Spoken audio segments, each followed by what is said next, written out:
Tes.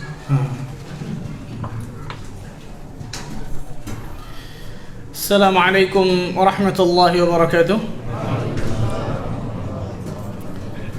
Innal hamdalillah nahmaduhu wa nasta'inuhu wa nastaghfiruh wa natubu ilayhi wa na'udzu billahi min shururi anfusina wa min sayyiati a'malina. من يهده الله فلا مضل له ومن يضلل فلا هادي له أشهد أن لا إله إلا الله وحده لا شريك له وأشهد أن محمدا عبده ورسوله صلوات الله وسلامه عليه نبينا وحبيبنا محمد صلى الله عليه وعلى آله وصحبه وسلم. قال الله تعالى في كتابه الكريم يا أيها الذين آمنوا اتقوا الله حق تقاته ولا تموتن إلا وأنتم مسلمون أما بعد. Ikhwani wa akhwati fiddin rahimani wa rahimakumullah, saudara-saudariku sekalian yang mudah-mudahan Allah Azza wa Jalla berikan keberkahan dalam kehidupannya. Alhamdulillah, kita bersyukur kepada Allah Tabaraka wa Ta'ala atas segala limpahan karunia,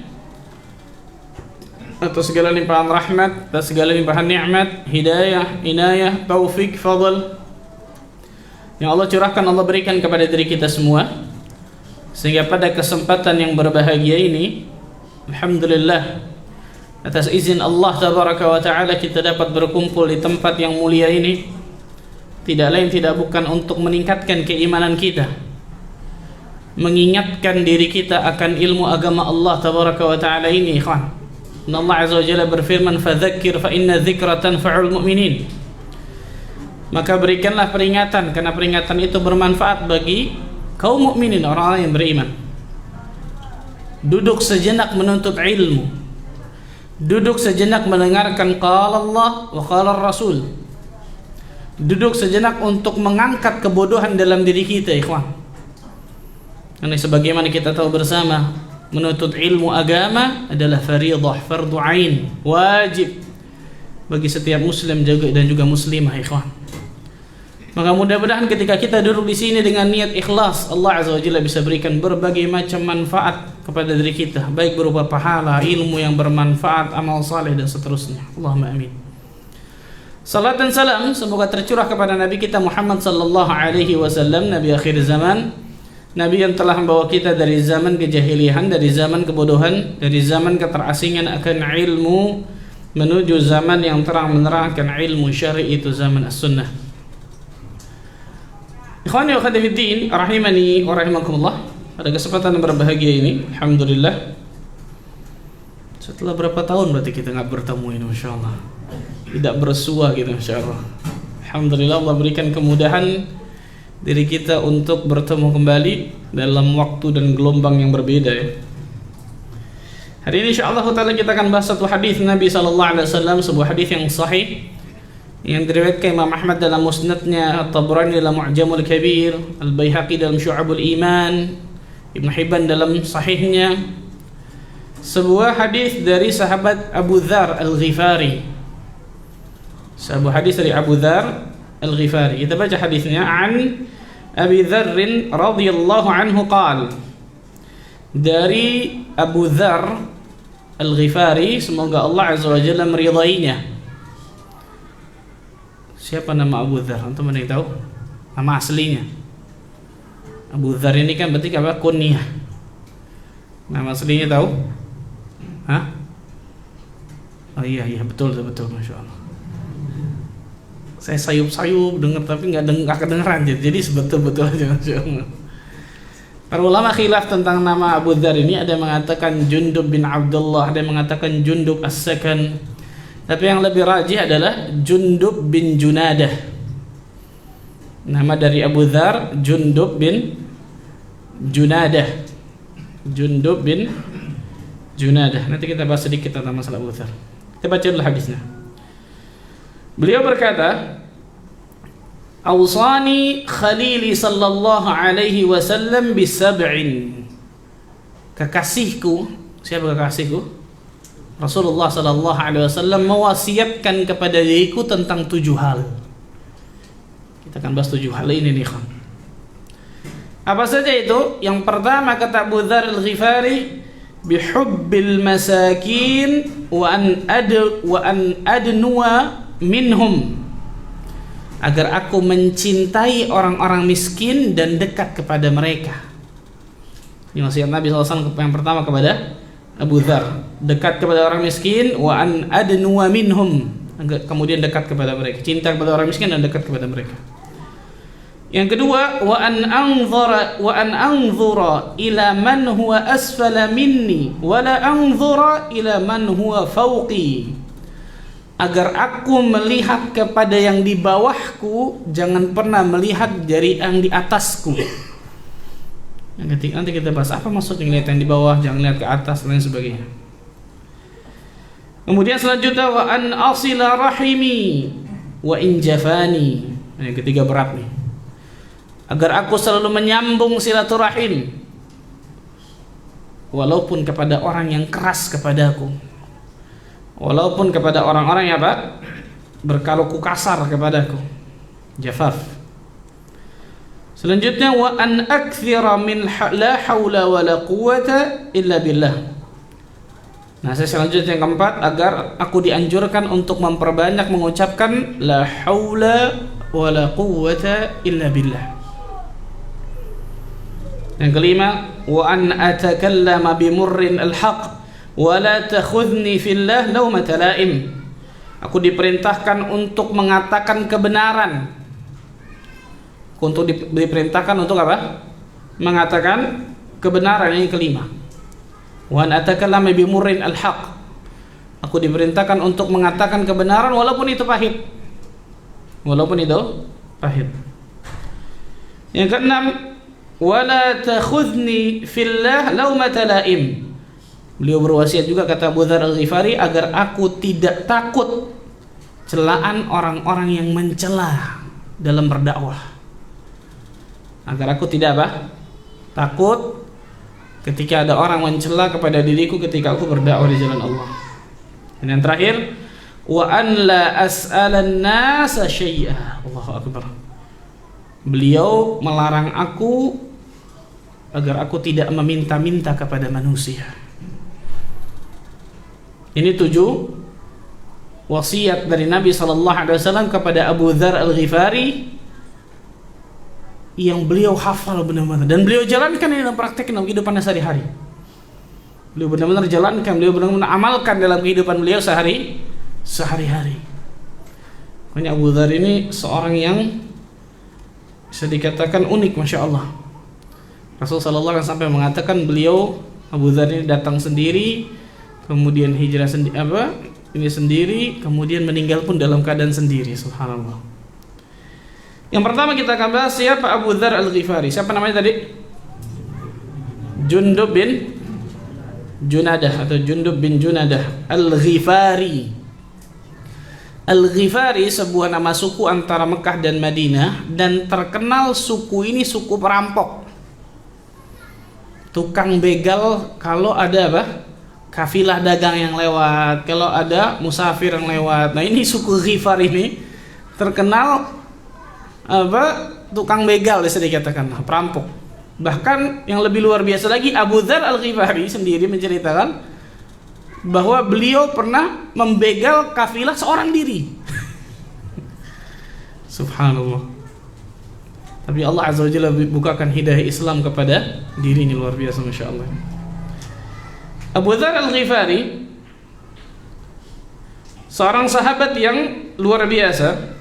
Disebutkan dari Ibnu Abbas radhiyallahu anhu, Abu Dzar berkata, aku adalah seseorang yang berasal dari suku Ghifar, dari Bani Ghifar. Kemudian sampai kabar kepadaku bahwa ada seorang laki-laki di Mekah mengaku sebagai nabi. Udah viral nih beritanya bahwa ada orang namanya Muhammad di Mekah ngaku sebagai nabi. Sampai kepada Abu Dzar. Maka aku berkata kepada saudaraku, Ayo kita temui orang ini nih, kata Abu Dzar. Lalu kabarkan padaku tentang dia. Ternyata Abu Dzar tidak berangkat, tapi menyuruh apa? Saudaranya. Temui orang itu, lalu kabarkan kepada diriku tentang dia. Maka saudaraku itu berangkat, kemudian dia kembali. Aku bertanya ketika saudaraku itu kembali, kabar apa yang kau bawa, hai saudaraku? Maka dia menjawab, saudaranya menjawab, demi Allah, aku melihat seseorang yang mengajak kepada kebaikan dan melarang kepada keburukan. Fitrahnya luar biasa nih kan. Aku mengajak seseorang yang apa? Mengajak kepada kebaikan dan melarang kepada keburukan. Nabi kita Muhammad SAW jelas. Maka Abu Dzar mengatakan, kabarmu gak cukup memuaskan nih, kata Abu Dzar. Macam itu doang. Kabarmu tidak cukup memuaskan. Maka aku pun mengambil sekantong makanan untuk safar istilahnya, satu seperti tas lah bahasa kita, dan juga tongkat. Kemudian aku berangkat ke Mekah, padahal aku tidak tahu siapa orang yang aku nabi itu siapa, di mana tinggalnya. Pokoknya aku masuk Mekah dulu, sampai di Mekah dulu. Kemudian ketika aku sampai di Mekah, aku minum air Zam-Zam yang ada di Masjidil Haram maksudnya. Lalu seorang sahabat Nabi yang bernama Ali bin Abi Thalib melewat menemuiku. Maka Ali bertanya kepada diriku, sepertinya engkau orang asing, wahai fulan. Karena di Mekah dulu sedikit seseorang pasti akan kenal tuh kalau orang dari luar kan gitu ya. Sama seperti kota Madinah sedikit. Jadi akan ketahuan ketika ada orang asing. Maka Ali bin Abi Thalib menawarkan, bagaimana kalau engkau ingin tinggal di rumahku, silahkan. Masya Allah. Maka aku pergi bersamanya, kata Abu Dzar. Dia tidak bertanya apapun kepada aku juga nggak memberitahu tentang tujuanku apa datang ke Mekah.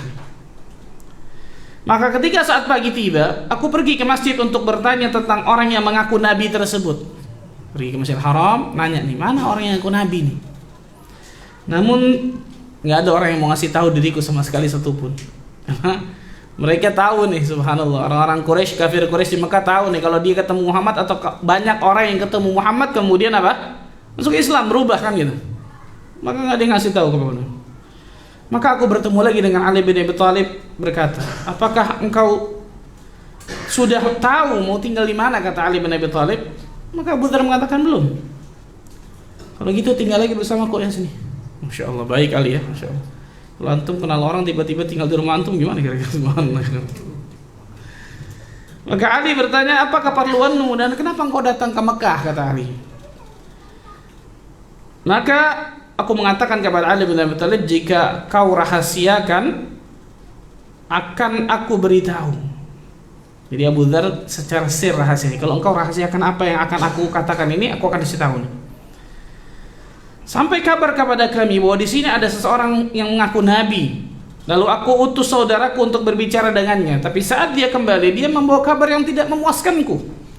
Aku ingin menemuinya secara langsung. Maka Ali berkata, engkau seorang yang mendapat petunjuk. Allahu Akbar. Aku akan berjalan menuju tempatnya. Karena Ali bin Abi Thalib sudah Islam pada saat itu, betul ya? Langsung masuk Islam. Maka ketika engkau ingin bertemu dengan orang tersebut, ikuti aku.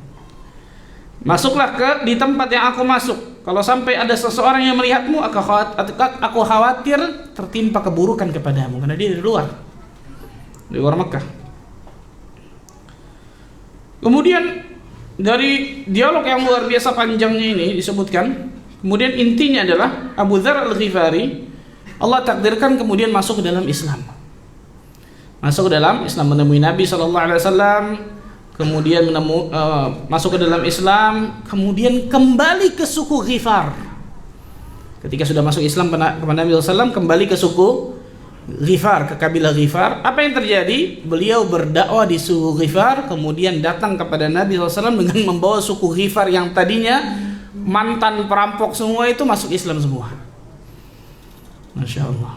Allah Azza wa Jalla berikan hidayah kepada beliau. Ini sekelumit dari sedikit ya, dari kisah dari Abu Dzar, pada hakikatnya luar biasa panjang tentang masalah ini. Ala kulli hal, itu tentang Abu Dzar Al-Ghifari. Abu Dzar, kata Nabi SAW, Dalam sebuah hadis tadi saya katakan apa? Bahwa beliau adalah seseorang yang masuk Islam dalam keadaan sendiri, kemudian kemana-mana sendiri. Nih, rahimallah Abu Dzar, kata Rasulullah SAW, semoga Allah merahmati Abu Dzar. Yamshi wahdah, dia berjalan sendiri. Wa yamutu wahdah, dan dia wafat dalam kondisi sendiri. Wa yub'atsu wahdah, dan dia akan dibangkitkan dalam kondisi sendiri pula. Jadi ketika Abu Dzar meninggal ini ternyata dalam kondisi sendiri, subhanallah. Di namanya Rabadzah, di sebuah tempat namanya apa? Rabadzah, tempat sebuah pengasingan. Dan ini jelas di antara mukjizat yang Allah Azza wa Jalla berikan kepada Nabi kita Muhammad sallallahu alaihi wasallam, bahwa Abu Dzar akan meninggal di situ sendirian tuh di Rabadzah. Subhanallah. Nanti kalau itu sekelumit sedikit tentang Abu Dzar. Abu Dzar Al-Ghifari meriwayatkan hadis kepada diri kita 7 wasiat yang sangat luar biasa kalau kita amalkan dalam kehidupan kita sehari-hari, luar biasa. Yang pertama apa? Bihubbil masakin wa an adnuwa minhum, agar aku mencintai orang miskin dan dekat kepada mereka. Allahu Akbar. Perhatikan ikhwan, ternyata Rasul sallallahu alaihi wasallam menyuruh kita untuk dekat kepada siapa? Orang miskin, bukan orang kaya. Tapi hati kita mau dekat sama orang miskin atau orang kaya? Kaya. Bagus. Ana apresiasi kejujuran antum, Masya Allah. Rasulullah SAW mengatakan loh, ini diantara wasiat Abu Dzar nih. Bihubbil masakin wa an adnuwa minhum, agar aku mencintai orang miskin dan dekat kepada mereka. Kenapa? Karena ketika seorang dekat kepada orang miskin, ini diantara cara, kata para ulama, untuk melembutkan hati. Untuk melembutkan hati, subhanallah. Ketika ada seseorang mengaku kepada Nabi sallallahu alaihi wasallam, "Ya Rasulullah sallallahu alaihi wasallam, hatiku keras wahai Nabi sallallahu alaihi wasallam. Gimana caranya agar hatiku ini lembut?" Maka Rasul sallallahu alaihi wasallam mengatakan, "Idza aradta an talina qalbak wat'imil miskin wamsah ra'sal yatim." Apabila engkau menginginkan hatimu itu lembut, maka berikanlah makan kepada fakir miskin. Berikanlah makan kepada orang-orang miskin. Dan usaplah kepala anak yatim. Subhanallah. Dekat berarti kepada mereka. Lihat bagaimana keadaan mereka. Bantu mereka. Karena ketika kita ngelihat cuman orang kaya, orang yang punya jabatan mungkin dan lain sebagainya, sangat-sangat memungkinkan hati kita akan lebih keras, ya ikhwan. Kenapa? Karena biasanya kita akan melihat dia punya ini, dia punya ini, dia punya ini, saya nggak punya, saya nggak punya. Tapi kalau kita ngelihat dengan orang-orang miskin, makanya nyambung nih wasiat pertama dengan wasiat kedua, subhanallah. Karena sangat berkaitan erat, itu luar biasa. Karena ketika kita lihat orang-orang miskin, kita akan melihat tuh, kita akan selalu bersyukur kepada Allah Tabaraka wa Ta'ala. Kita akan melihat bagaimana orang miskin tersebut doanya mungkin lebih ikhlas daripada orang-orang yang punya harta, subhanallah. Allahu Akbar, subhanallah.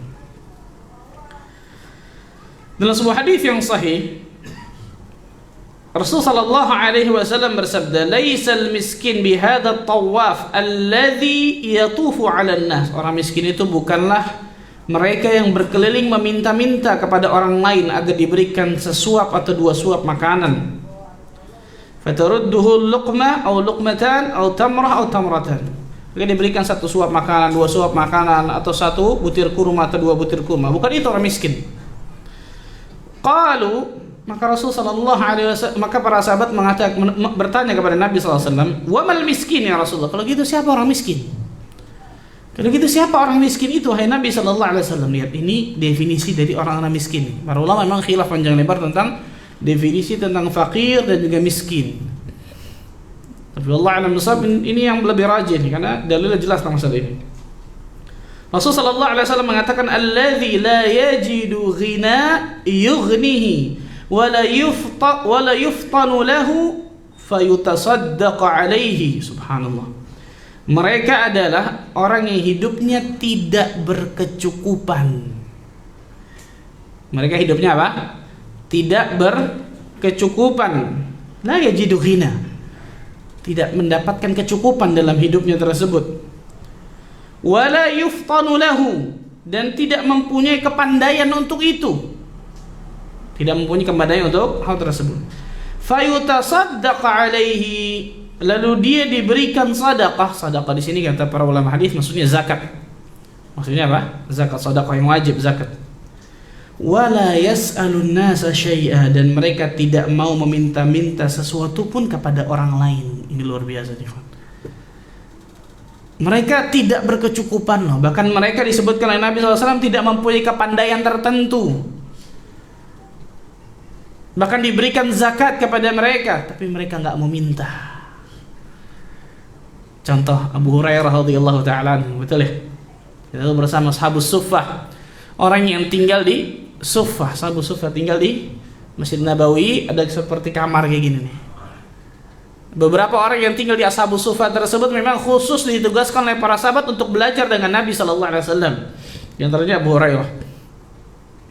Jadi memang orang-orang yang Ashabus Suffah tersebut memang nggak ada kerjaannya, memang sengaja digaji oleh, sengaja diberikan oleh para sahabat supaya belajar dengan Nabi sallallahu alaihi wasallam. Di antara Abu Hurairah. Abu Hurairah radhiyallahu taala pernah dalam riwayat apa? Lapar. Kemudian Abu Hurairah menunggu di satu jalan, yang jalan tersebut biasanya para sahabat lewat, dan ternyata benar Abu Bakar As-Siddiq lewat. Ketika Abu Bakar As-Siddiq lewat, Abu Hurairah nanya-nanya masalah agama, gimana kalau begini. Ini lapar nih, lagi lapar nih kan. Nggak ngomong loh, ya Abu Bakar, anak lapar nih. Enggak, nanya. Sudah selesai, lama nanya, jalan Abu Bakar. Wah, nggak ngerti Abu Bakar. Lewat Umar bin Khattab radhiyallahu anhu, nanya lagi pada Umar, satu dua pertanyaan seperti ini. Wah, jalan lagi, lewat lagi. Ya Allah, lapar nih kan, subhanallah. Sampai disebutkan dalam riwayat, Abu Hurairah pernah dalam riwayat tiba-tiba pingsan depan masjid. Sampai orang anggapnya gila. Ketika beliau sadar, beliau mengatakan, wallahi ma junna, kata beliau. Demi Allah saya gak gila, tapi saya belum makan sejak 2 hari yang lalu. 2 hari atau 1 hari saya lupa, subhanallah. Bayangkan lapar ya, antum kalau lapar bisa nodong orang itu, hati-hati, subhanallah, betul ya. Lapar ini, tapi nggak mau minta. Lewat Nabi SAW. Siapa yang ngerti? Nabi SAW hebatnya, Nabi SAW bisa melihat bagaimana keadaan manusia. Ketika Rasul SAW lewat di jalan tersebut, udah dari pagi sampai sore mungkin, subhanallah. Lapar, bayangkan, berjam-jam. Rasul tahu nih, oh muka lapar nih. Antum ada muka-muka lapar nggak nih kira-kira insyaallah ini? Nggak mau kenyang semua kayaknya insyaallah ini. Maka Rasul SAW mengatakan, ya Abu Hurairah ke rumah. Ya Allah, alhamdulillah, insyaallah. Sebutkan ternyata aku bersyukur, bergembira.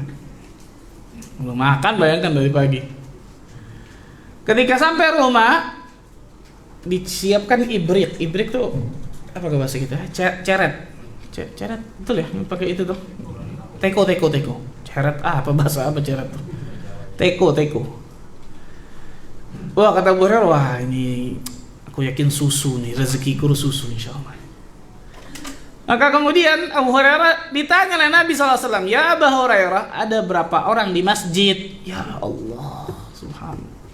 Karena Abu Hurairah tahu kan, kalau ditanya seperti itu, berarti Abu Hurairah akan diperintahkan untuk nuang susu itu kepada orang yang ada di masjid. Bayangkan, lapar ini. Kalau antum kira-kira gimana? Ya Rasulullah, anak lapar nih. Enggak, Abu Hurairah datang. Disuruh Rasulullah SAW, ada berapa orang masjid? Jalan ke masjid. Tanpa nanya, datang ke masjid, balik lagi. Rasulullah ada sekian, tayyib. Jangan kau buka, ini diantara mukjizat yang Allah berikan kepada Nabi kita Muhammad SAW, ketika ada sesuatu jangan dibuka itu. Rasulullah mendoakan keberkahan, ditutup. Maka kemudian Abu Hurairah nih kasih kepada orang yang ada di masjid. Kasih satu. Sambil dikasih disebutkan riwayat, aku mengguncang-guncangkan apa? Habis, betul ya, fitrah manusia. Aku menggoyang-goyangkan teko tersebut. Kasih. Tapi Allah Azza wa Jalla takdirkan gak habis-habis, insyaallah, mukjizat dari Allah kepada Nabi kita Muhammad SAW. Sampai semua orang yang ada di masjid semuanya kenyang. Langsung minum Abu Hurairah? Enggak, datang lagi ke Nabi karena belum ada perintah tadi Nabi SAW untuk minum, betul ya? Datang lagi, lihat bagaimana pengajaran Nabi SAW, ya kawan. Bagaimana pendidikan Rasul SAW. Beliau lapar loh, bayangkan. Tapi enggak beringas. Beliau lapar masih tetap mendahulukan saudaranya, izar, betul ya? Mendahulukan saudara kita dalam masalah dunia ini berat, nggak gampang ini. Di antara ciri para sahabat terutama kaum Ansar apa? Wa yu'thiruna 'ala anfusihim walau kana bihim khasasah. Mereka lebih mendahulukan saudara mereka terutama muhajirin dalam ayat ini walaupun mereka dalam keadaan butuh. Bayangkan. Datang lagi pada Nabi SAW, sudah selesai semua, sudah minum. Sekarang tinggal engkau dan aku, kata Rasulullah. Engkau minum lagi Nabi, minum lagi terus tuh kata Abu Hurairah sampai tidak ada ruang sama sekali dalam perutku, kenyang. Ini kata para ulama, sebagian ulama mengatakan dibolehkan seseorang ketika dia makan sesekali sampai kenyang banget. Kalau kita kayaknya tiap hari ini, subhanallah ya. Allahu Akbar. Sampai nggak ada ruang kata Abu Hurairah dalam perutku ini. Maka Abu Hurairah mengatakan Rasulullah sudah kenyang, nggak kuat lagi, subhanallah. Lihat, Allahu Akbar. Miskin, masakin, tapi mulia.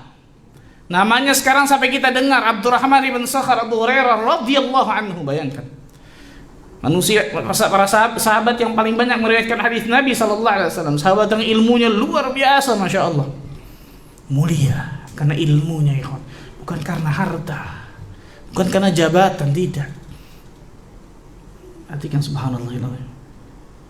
Dan dari sini kata para ulama, Islam menganjurkan umatnya untuk tawadhu', dekat kepada orang miskin dan mencintai orang miskin dan dekat kepada mereka. Enggak mungkin bisa dilakukan kecuali orang-orang yang tawadhu, ikhwan. Apalagi dia di puncak kepemimpinan, jabatan tinggi, harta luar biasa, kemudian mau cinta, mau kepada orang miskin, datang dan lain sebagainya dengan niat ikhlas ya, nggak ada niat yang terselubung ya, nggak ada udang di balik bakwan tuh, subhanallah. Ini nggak mungkin kecuali orang-orang yang memang tawadhu. Allahu Akbar, subhanallah. Bahkan Nabi SAW sampai berdoa kepada Allah. Saya mau tanya, antum mau nggak doa seperti ini? Apa kata Rasul SAW dalam doanya? Allahumma ahyini miskinan wa amitni miskinan wahsyurni fi zumratal masakin. Ya Allah, hidupkan aku dalam keadaan miskin, matikan aku dalam keadaan miskin, dan bangkitkan aku bersama orang-orang yang miskin. Mau antum doa seperti ini? Wallahu a'lam bishawab. Miskin dalam hadis ini kata para ulama bukan miskin fakir maksudnya. Kenapa? Karena Rasul SAW dalam doa yang lain berlindung, Allahumma inni a'udzubika minal faqr. Ya Allah, aku berlindung kepadamu dari kefakiran. Ibnu al-Athir menyebutkan makna doa ini, miskin dalam ayat ini maksudnya tadi tawadhu'. Ya Allah, hidupkan aku dalam keadaan tawadhu', matikan aku dalam keadaan tawadhu', dan bangkitkan aku bersama orang-orang yang tawadhu'. Ini disebutkan oleh Al-Imam Ibnu al-Athir rahimahullahu taala. Rasul sallallahu alaihi wasallam juga mengatakan dalam sebuah hadis yang sahih dari Bukhari Muslim, as-sa'i 'alal armalah wal miskin kal mujahid fi sabilillah. Orang yang membiayai, bukan cuma membiayai ini, mengkafil, menanggung kehidupan para janda dan juga orang-orang miskin, maka bagaikan dia jihad di jalan Allah azza wajalla, subhanallah. Kemudian wahsibuhu, perawi mengatakan, wa kal qaimi la yafturu, subhanallah, dan bagaikan seseorang yang sholat tanpa bosan. Sholat terus, sholat sunnah, sholat wajib, sholat wajib jelas nggak mungkin tambah, sholat sunnah, sholat malam dan lain sebagainya tanpa apa? Tanpa merasa bosan. Wa kas-shaimi la yuftir, bagaikan orang yang berpuasa terus menerus, nggak berbuka-buka, subhanallah, seakan-akan. Ini merawi mengatakan seperti ini, subhanallah. Sekali lagi ikhwan, antum akan rasakan. Makanya saya sering katakan, Ustaz, bagaimana kalau saya ingin mengeluarkan zakat, Ustaz? Mana yang lebih bagus, Ustaz? Saya kasih ke lembaga ini dan sebagainya. Karena negara kita ini pada hakikatnya tidak ada satu yang memang diperintahkan untuk kemudian mengambil secara paksa zakat ini. Karena zaman dulu waliul amr itu memerintahkan siapa yang ngumpulin zakat, amil, betul ya? Memerintahkan amil itu untuk mengambil harta zakat kepada setiap orang. Dan kalau orang itu kemudian nggak mau, boleh dipaksa, baik itu dalam waliul amr aslinya.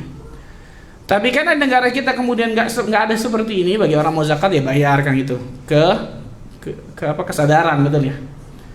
Maka kalau yang seperti ini kata para ulama, lebih ahsan kemudian kita langsung kasih langsung, sehingga lihat bagaimana kehidupan orang-orang miskin dengan mata kepala kita langsung tuh, merasakan bagaimana kehidupan mereka, subhanallah. Dan dengan ini kita akan mendapatkan berbagai macam fadilah luar biasa. Rasul sallallahu alaihi wasallam mengatakan, "Man nafasa 'an mu'min kurbatan min kurabid dunya, nafasallahu anhu kurbatan min kurabi yaumil qiyamah." Barang siapa yang menghilangkan satu kesulitan dunia dari seorang mukmin, maka Allah azza wajalla akan menghilangkan darinya satu kesulitan di hari kiamat nantinya. Allahu akbar, subhanallah. Luar biasa, masyaallah. Ini disebutkan oleh Rasul sallallahu alaihi wasallam. Kemudian saya mau tanya dulu antum nih. Kalau antum suruh milih, kaya bersyukur atau miskin bersabar?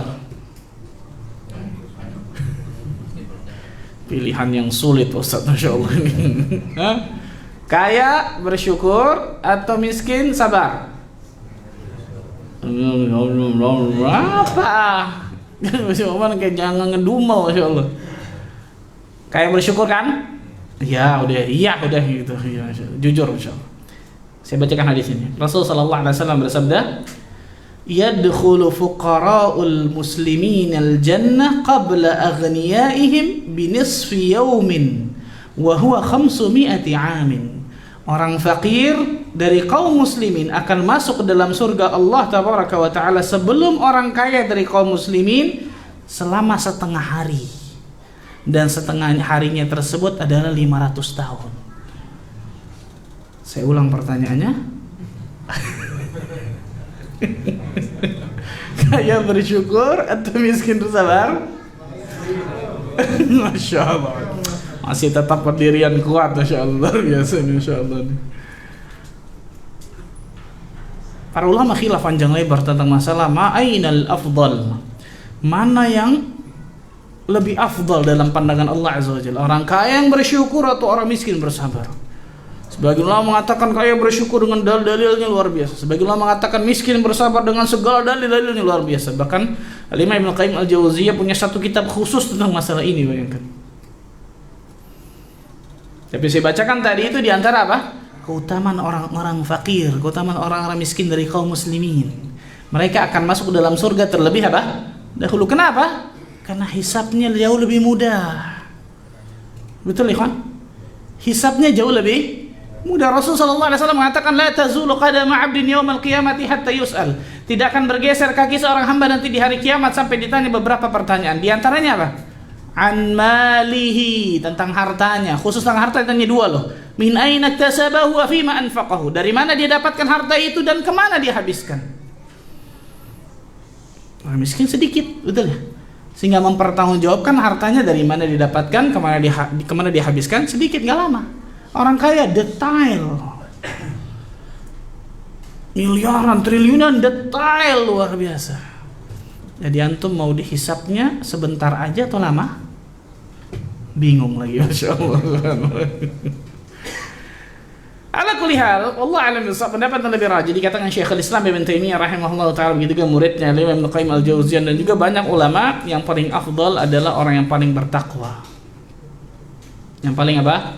Bertakwa. Jadi bukan masalah ketika Allah kasih kekayaan atau kemiskinan, masalahnya Allah kasih ketakwaan atau tidak, kan gitu. Kalau Allah kasih ketakwaan kepada orang-orang yang bertakwa, jadinya Abu Bakar As-Siddiq, betul ya, Umar bin Khattab, Uthman bin Affan, Abdurrahman bin Auf, Talha bin Ubaidillah, 10 sahabat dan jamin surga, 6 dari mereka orang kaya loh. Tapi kekayaan mereka hebat, nggak sampai masuk ke sini, cuma di tangan dunia mereka. Karena Allah kasih ketakwaan kepada orang kaya seperti ini, subhanallah. Mereka bantu dakwah mereka, harta mereka benar-benar bisa mengantarkan mereka ke surga Allah dan selanjutnya dan seterusnya. Karena ternyata berapa banyak orang-orang yang diuji dengan kekayaan nggak lulus loh, betul ya? Nggak lulus, naudzubillah min dzalik. Dan ketika Allah Azza wa Jalla berikan takdir, ternyata orang tersebut sudah usaha macam-macam dan ternyata miskin. Tadi 10 orang dijamin surga dalam satu hadis, 4 ternyata orang miskin masih dapatkan surga. Subhanallah. Karena Allah berikan ketakwaan pula bagi orang-orang miskin tersebut. Dia tahu apa yang harus dia lakukan ketika Allah takdirkan seperti ini. Sabar, ridha akan takdir Allah, berusaha, bertawakal, dan lain sebagainya. Karena surga Allah Azza wa Jalla bukan khusus orang kaya saja atau orang miskin saja, tidak. Inna akramakum indallahi atqakum. Sesungguhnya yang paling mulia di antara kalian, yang paling bertakwa di antara kalian. La farqa baina arabiyyin wala ajamiyyin illa bitaqwa. Enggak ada beda di antara kalian orang Arab atau non Arab, ajam, kecuali dengan ketakwaan, kata Nabi sallallahu alaihi wasallam. Tilkal jannatu allati urithumuha bima kuntum ta'malun, kata Allah. Itulah surga yang diwariskan kepada kalian disebabkan amal kalian. Lihat, amal saleh. Perhatikan ikhwan, karena banyak orang meminta, ya Allah jadikan anak kaya, jadikan anak kaya terus luar biasa. Ketika Allah kasih kekayaan, ngaji aja kagak. Betul? Salat aja susah di masjid. Disibukkan dengan harta kekayaan yang luar biasa. Makanya perhatikan ya kan, bukan anda nggak boleh antum jadi orang kaya, fadhal, nggak terlarang dari Islam, hatta jadi konglomerat silakan fadhal. Tapi ingat, subhanallah, jangan jadikan dunia sebagai tujuan utamamu, kata para ulama. Jangan jadikan dunia sebagai ambisi terbesarmu. Ketika engkau mencari kekayaan dari atas muka bumi ini, niatkan di dalamnya ada akhiratnya. Agar kekayaan tersebut, dunia tersebut bisa memberikan apa? Bisa memberikan kebahagiaan bagi diri kita dunia akhirat, bukan cuma ternyata di dunia semua aja. Na'udzubillah min dzalik. Kemudian Rasul sallallahu alaihi wasallam berdoa kepada Allah tabaraka wa taala, Allahumma inni as'aluka fi'lal khairat wa tarkal munkarat wa hubbal masakin. Ya Allah, aku memohon kepadamu agar dapat melakukan kebaikan-kebaikan dan meninggalkan keburukan-keburukan, kemungkaran-kemungkaran, dan agar aku dapat mencintai orang-orang miskin. Allahu Akbar. Di antara potongan dari doa Nabi SAW yang panjang luar biasa, di antara potongannya. Saya tutup yang pertama, pembahasan pertama ini baru yang pertama ini, Masya Allah. Sampai jam berapa kita selesai, Masya Allah ini. Dalam sebuah hadis yang sahih yang diriwayatkan oleh Imam Tirmidzi dan yang lainnya, Rasul sallallahu alaihi wasallam bersabda, "Innama yansurullahu hadhil ummah bidha'ifiha." Sesungguhnya Allah Azza wa Jalla menolong umat ini dengan orang yang lemah di antara kalian. Dengan orangnya apa? Lemah di antara kalian. Apakah zatnya gara-gara lemahnya atau miskinnya? Bukan. Rasul mengatakan bid'awatihim wa salatihim wa ikhlasihim. 3. Dengan doa mereka, dengan salat mereka, dengan keikhlasan mereka. Kenapa kok Ustaz begitu? Naam, orang-orang yang Allah takdirkan ternyata dapat ujian kemiskinan, beda nggak doanya sama orang yang dapat ujian berupa kekayaan? Kira-kira antum yang udah pengalaman, coba saya mau tanya insyaallah ya. Gampang deh, sebelum antum dapat kerjaan, ya Allah, Masya Allah, betul ya, jam 2 malam bisa bangun, Masya Allah tuh. Tapi ketika sudah dapat kerjaan, ya akan kerja Pak Ustaz, paginya capek, kalau jam 2 malam ntar gimana Pak Ustaz? Betul? Subhanallah, manusia ya kan, kita manusia nih, subhanallah. Maka Rasul mengatakan apa? Bida'awatihim, dengan doa mereka. Ternyata biasa doa mereka lebih ikhlas, doa mereka biasa rintihannya, kemudian tingkat ketergantungannya kepada Rabbul Alamin itu luar biasa, berbeda dengan orang yang serba kecukupan, doanya sekedarnya aja udah. Kecuali ketika Allah kasih ujian lagi, beda lagi itu biasanya. Allahu Akbar. Wa salatihim, dan juga salat mereka, salatnya bisa lebih khusyuk, betul ya? Ya Allah, rezeki Allah, rezeki Allah. Lagi salat, Masya Allah, lagi doa, sujud. Tapi dalam keadaan serba kecukupan, betul, ada juga orang-orang yang Allah berikan kenikmatan khusyuk, tapi subhanallah, ada orang sebaliknya, bahkan banyak orang sebaliknya, hatta mau tidur disibukkan menghitung hartanya. Betul ikhwan? Betul. Allahu Akbar. Wa ikhlasihim, dan juga keikhlasan mereka. Ini yang pertama, mencintai orang miskin dan dekat kepada mereka. Yang kedua, ini yang saya katakan, 1 sama 2 nyambung nih. Apa itu? Melihat kepada yang di bawah kita, di bawahku, jangan lihat yang di atasku. Tentang masalah dunia, bukan masalah akhirat. Perhatikan, jangan dibalik. Kalau masalah akhirat, fastabiqul khairat, berlomba-lomba dalam kebaikan. Ketika kita melihat orang nih yang sedekah ini Masya Allah, kajiannya datang luar biasa, rajinnya, istiqamah, ini macam-macam. Nah, kita harus ghibtah kepada orang itu. Bukan kemudian qanaah. Anak qanaah sudah, Anda cukup nih aja yang itu, nggak usah Masya Allah. Masalah akhirat qanaah, masalah dunia enggak. Salah ini, kebalik. Rasul sallallahu alaihi wasallam mengatakan sebuah hadis yang sahih dari Imam Muslim, "Unzuru ila man huwa asfala minkum wa la tanzuru ila man fawqakum. Fa huwa ajdaru alla tazdaru ni'matallah." Lihatlah kepada yang ada di bawah kalian ketika kalian dapatkan nikmat.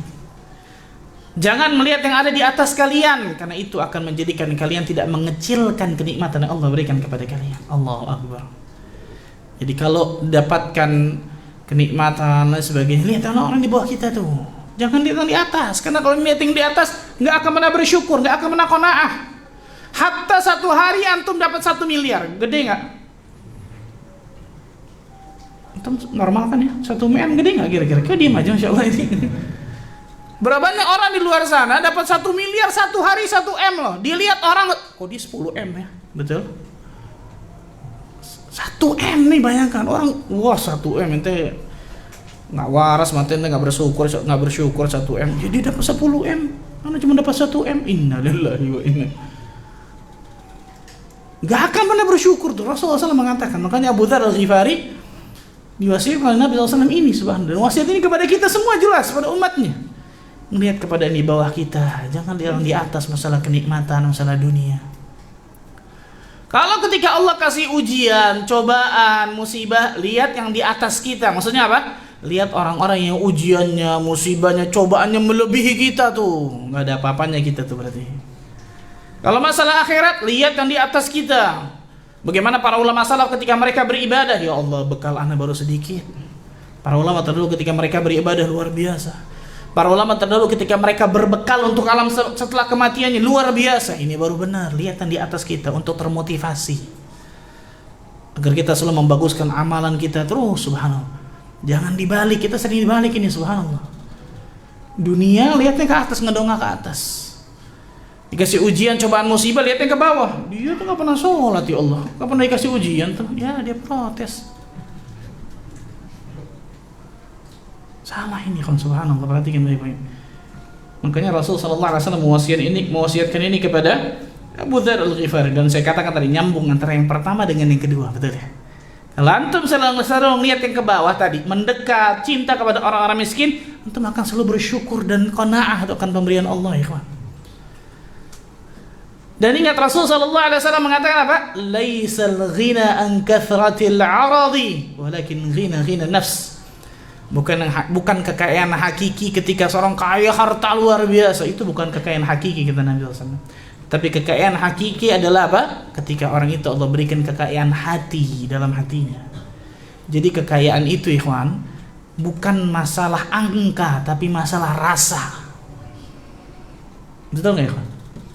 Bukan masalah angkanya. Tadi saya katakan 1 M ada orang nggak bersyukur, masih ngelihat orang yang di atasnya.